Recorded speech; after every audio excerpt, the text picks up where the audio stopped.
And we're live. Hello and welcome to the 87th episode of HEX Therapy Live. I'm your host, Maddie ALLin, and I'm excited to bring you a short show today where I'm going to be talking about why it's never too late to define recession and to make sense of some of the nonsense that's been going on in the world. As always, we'll check in on HEX and the community. And so without any further ado, hit the like and subscribe button. And here's the intro. It's from Maddie ALLin of HEX Therapy Live. I like Maddie. Maddie tries to make the world a healthier place. He's a mental health professional.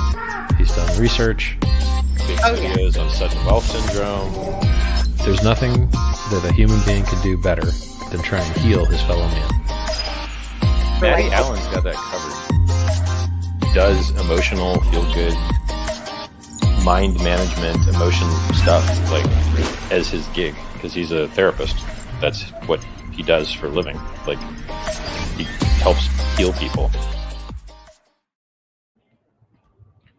Awesome. So I snagged a screenshot for y'all from the ALLin podcast, which started 1 week before my podcast did. And neither one of us stole each other's names. It was just a happy coincidence. And of course, that's the one with, let's see, Chamath Palihapitiya, Jason Kalakanis, and then David Sachs and David Friedberg. But see, I was trying to make sense of this shocking news. What was it, last week, where nobody could decide what the definition of a recession was. And it was bumming me out that I heard the White House say, yeah, that, maybe we should redefine this. And it started to get all 1983, 1984, whichever year. It didn't sound good to me for people to be changing the definitions of things. And but what I want to draw your attention to is that it might not be that outrageous. And again, this is there are definitely things that outrage me about the world and things that make me sleep better at night. HEX is one of the things that helps me sleep better at night. And I guess inflation and endless money printing and people trying to basically, debase everybody else's goods and services, that upsets me a little bit. But so here we can see, like, this is a graph of the supposed real GDP. However they calculate that, right? Like, we could really get into it and decide that maybe they aren't calculating it in an honest way in the first place. But these are the official numbers from the U.S. Bureau of Economic Analysis. And as you can see here, the percent change from the preceding quarter, it's been in between pretty much 0 and 5% for a lot of years, or for a lot of quarters in between 2018 and 2019. And then we started to see the COVID dip. I just have to watch myself so I don't say that word too much and get banned on YouTube. But so that's when we started to see this giant spike down and then a giant spike back up. And so those two major outlier quarters, quarter two of 2020 was like negative 30%, maybe a little bit more. And then quarter three of 2020 was positive, like the same amount, about 32 or 33%. So that those are telling us a lot about what happened during that time when people were unable to work. But then let's go to quarter 1 and 2 of 2022, which is what's being debated right now. And what you'll find is that these are somewhat outliers in the fact that they're so flat. And, maybe we could say quarter 4 of 2018, we had one quarter that was that flat. But then the quarter before that and after that was a little bit thicker than these two in question now. And so I think that we can still argue with the government, and the government shouldn't be changing the names of things, like what the definition is of a recession. But I think that it was just a little bit puzzling to a lot of different economists how these numbers were so flat for 2 quarters, and even though they were technically a little bit negative, as you can see, it just it looks pretty flat compared to everything else. And so I think that's the area of really the disagreement. And so it's if we had seen if we had seen any of these giant bars here and somebody saying, oh, that's a recession, or something like that, then it would be a whole different story. I think that there's just some maybe healthy debate over these flat quarters that we've just had that were slightly negative, and with all the money printing and all the different economic variables. Like, thankfully they didn't just cook the numbers even more to where they could spin it. They're kind of trying to spin it kind of a level of abstraction higher. So that's maybe not the worst case scenario. What do people think in chat? Looks like people were here ready ahead of time when I started streaming. Thanks for hanging in there, everybody. I bet they will deny recession if there's negative growth for a third quarter.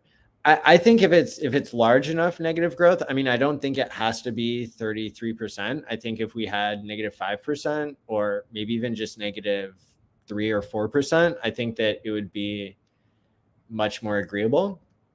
But yeah, I mean, listen, people should be questioning the White House and the government and economists, don't let it end here with the definition of recession. Like, that's not the only thing we have to question, because that's healthy. That's part of a healthy democracy and all that kind of stuff. So the government has denied our reality and substituted their own. Yeah, I mean, I would say they just looked at the numbers and they looked pretty flat, and there's all kinds of other stuff that they're doing that's way more off than this. But this is kind of what was played out in the outrage situation. Both the left and the right media, they were trying to use this as an example of, oh, the other side is lying. And of course that draws a lot of people in, including myself. When pulse, sir? Hey, DB Cooper, great question. Log into the testnet and tell me how you like that first. HEX is the GOAT. That is right. So, yeah. So another update that I have for this week is that I successfully finished my 4-part course. It's about 10 hours of content.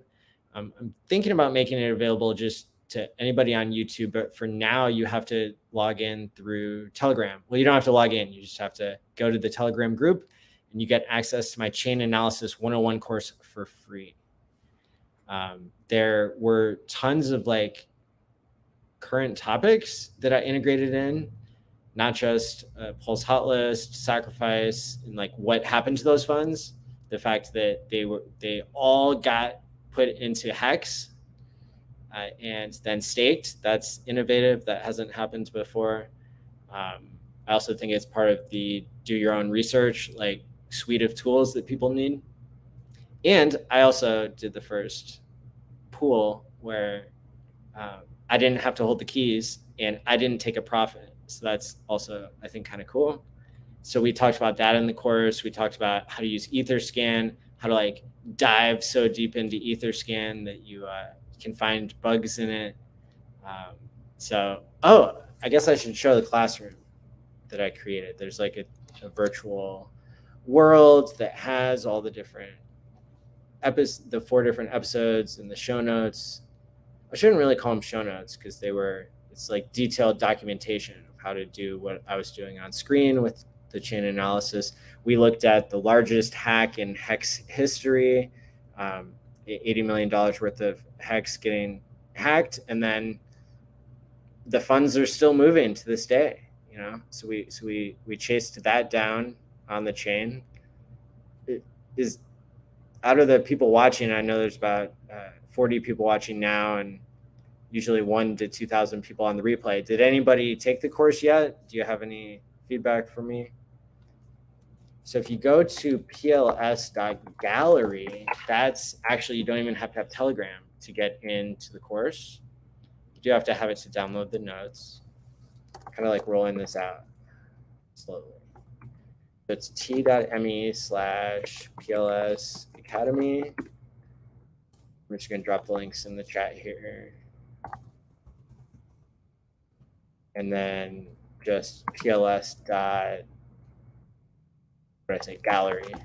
It's the website to go to. I'm going to share my screen here.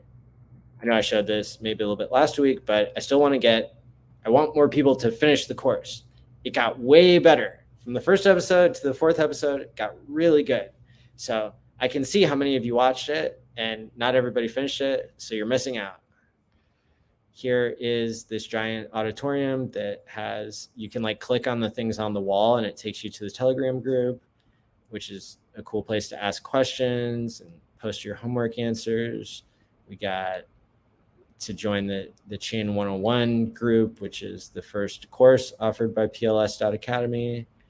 Then the show notes here on the PDF. I'm just running through this for maybe anybody who didn't finish taking all the classes. So class 1 was Pulse Hot List, Godwale, and the HEX OA. Class 2 was the origin address, and then some introduction to sacrificing and burning coins. Can turn this way and see. Class 3 was Pulse Hot List final analysis and the biggest hack in HEX history.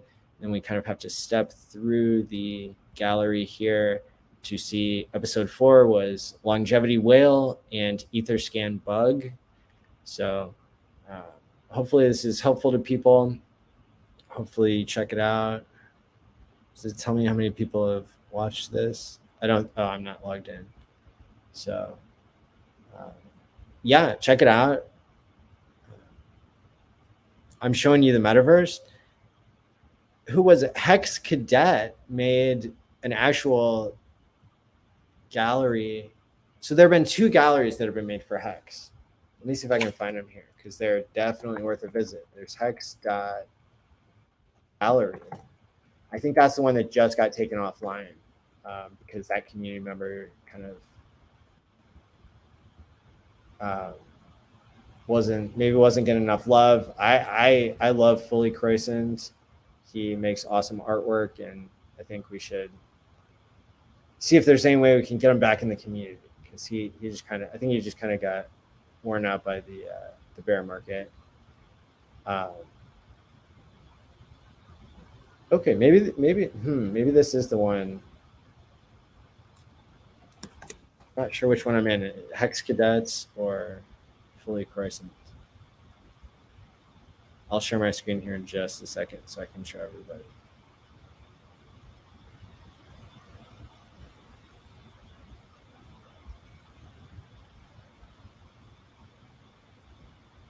If it'll load, maybe it won't load. Clintrons says you've watched through the first 3. That's great to hear. 1 more to go. That's right. Oh, cool. Wow. Yeah, this is the Hex Cadet one. Let me share my screen here. So this one is actually on the blockchain. That's what somebody was saying in the comments. It's like showing you the metaverse. I don't know if the metaverse is defined as being on the blockchain or what. But this is one of the 2 like Hex museums that's been created. And I love this. This has been updated since the last time I came here for the HEX online conference. Yeah, somehow this is like on the blockchain apparently. Not sure how. Metaverse is kind of a scam, but this is cool. Yeah, kind of zooming me around. There's links. All these things on the wall are links. Can people see this? Yeah. You can, like, multiple people can join. So if you like jump on this link right now or after the stream, you might catch somebody else who's in the virtual world with you. This is hex.gallery, I think.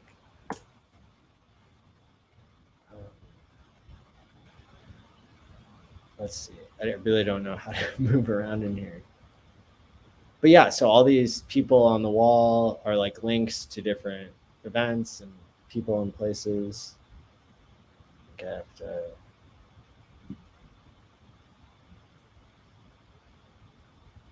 Yeah, so maybe we'll explore this virtual world someday, but shout out to Hex Cadet and Fully Croissant for both making really cool galleries and museums for Hex. We really have the most amazing community here in Hex. Might be because we're all time locked, or just because we're all interested in delaying gratification and building cool things. So yeah, so I will make more courses over time. I'm not exactly sure what my release schedule will be. At first, I thought it was going to be every Wednesday, and then I decided to maybe pace myself a little bit more, streaming 3 nights a week in a row, especially with Game Theory Gang really always reaching new highs of information, even when we're in a bear market. If you didn't see the show from last 2 nights ago, you need to check that out. It was amazing. There's a new tool in town called that is hexfire.io. We had the creator of that on the show, and it was really incredible to see all of the data that's accessible now for people to understand the complexities of the system, especially those of you who watch this channel who are more experts than others. And so very, very cool. Uncle Larry, thanks for giving us your knowledge. It's always appreciated. My pleasure. Yeah. And, last week, you guys, last week I was on here for 3.5 hours answering questions. It was my pleasure. People were asking really awesome questions. But today, my schedule was a little bit off. And so I think I'm going to sign off a little bit early today.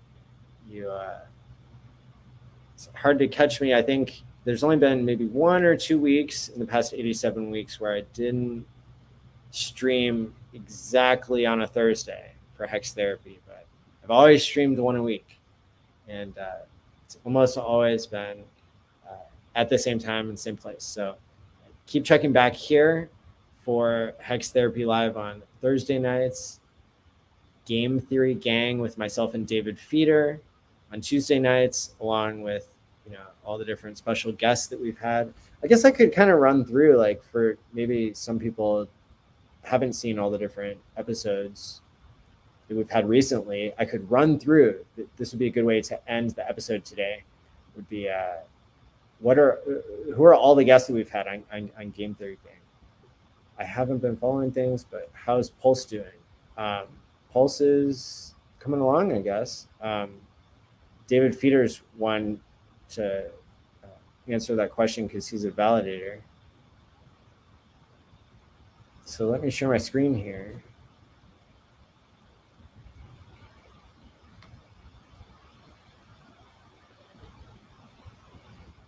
Okay, so what's the best way to do this?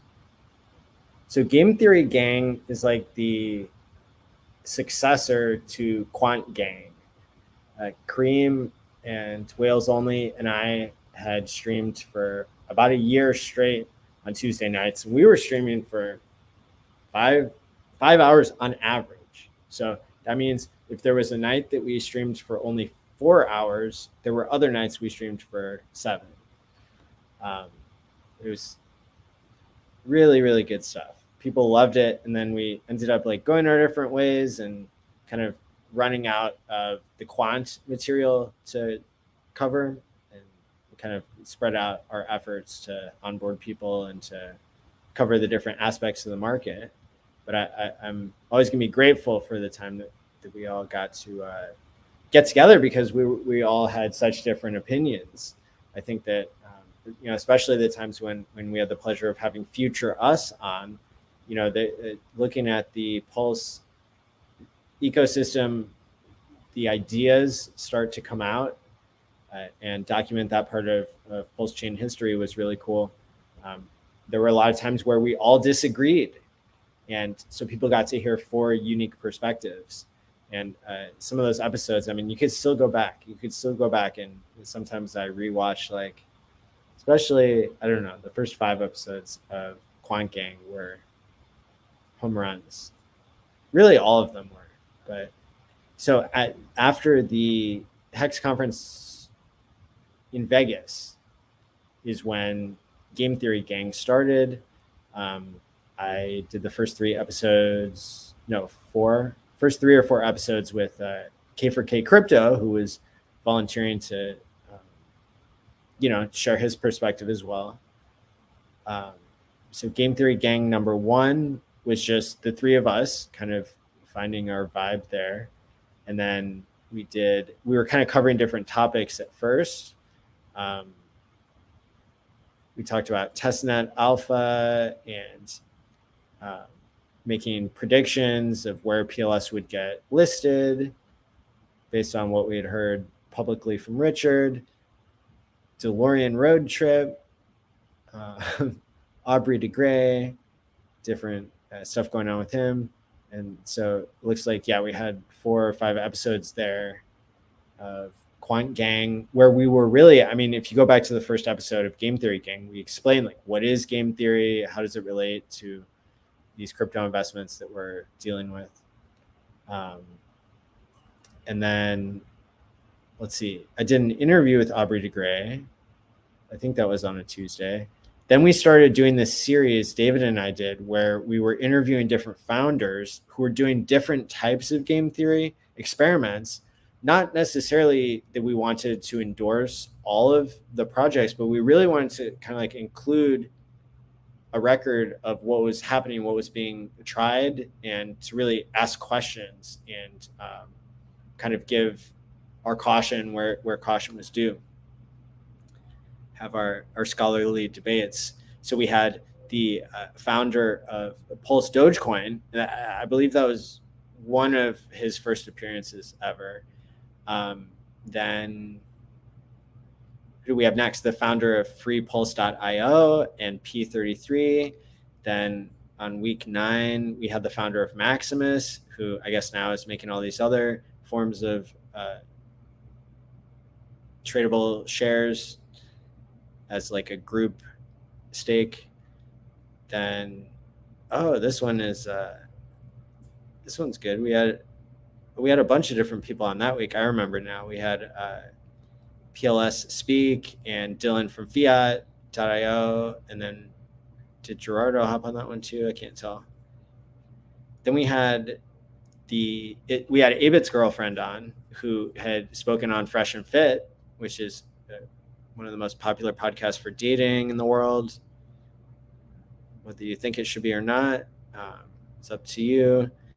Then we did, there was the legendary one with Wendy's for Tendies. That was our most popular episode for Game Theory Gang. Was episode, what episode was this? Episode number 12. Yeah.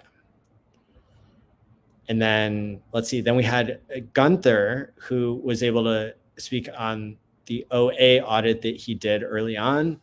Not sure if he was speaking about Pulse Dogecoin yet or not. And then we had Dan, the OG HEX shark, who made tons of seemingly risky trades and lived to tell about it. And so we really got into the psychology of what he was doing and why that might not be best for everybody. Then I think this one was just going back to David and I talking about HEX trending and what that means. Then we did Pulse Hot List as the guest on episode number 16.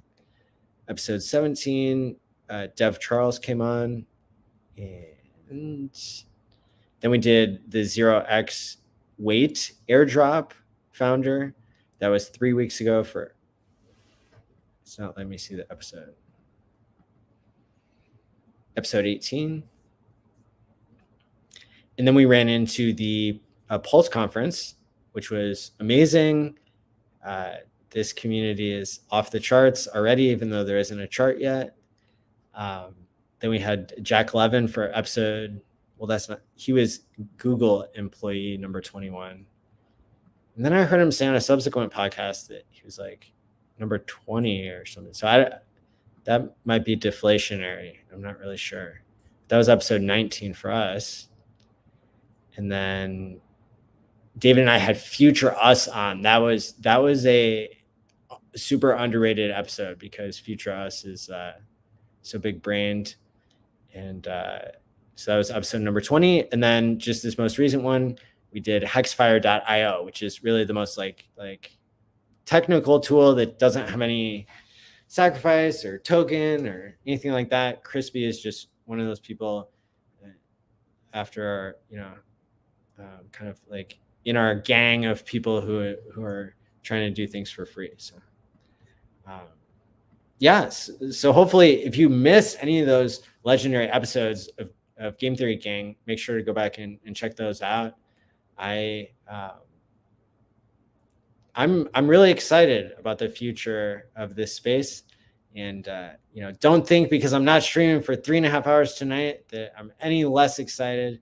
I'm re-energizing myself and trying to take care of myself and those around me in a way where we can punch harder and learn more and onboard as many people as we can into crypto. Do you think we are already in an official recession? Okay, that'd be a great place to kind of wrap it up with that question because it circles us back around. I think that we're in a period of flat growth quarter over quarter, and nobody knows how to categorize that, but they all realized that if they categorized it how people didn't want them to, then it could lead to outrage marketing and get the left and the right fighting as they always seem to need to. So that's kind of my hot take for this episode is, look, it was flat. So no wonder everybody's confused. That normally doesn't happen. But I think at the end of the day, we're all, lucky to live in a world with opportunity, especially when it comes to crypto, and that we all want to work harder to make the world a better place. So it's so it keeps getting better for everybody and to increase the amount of opportunity that gets spread around for all. So with that being said, make sure you hit the like and subscribe button. Go back and check out some of your favorite episodes and leave me a comment, even if it's been a long time ago, and let me know why you liked the episode or what your thoughts were on it. Go to the Chain Analysis 101 course. I might take it down for a couple weeks just so that people take it more seriously, that they need to go do it now.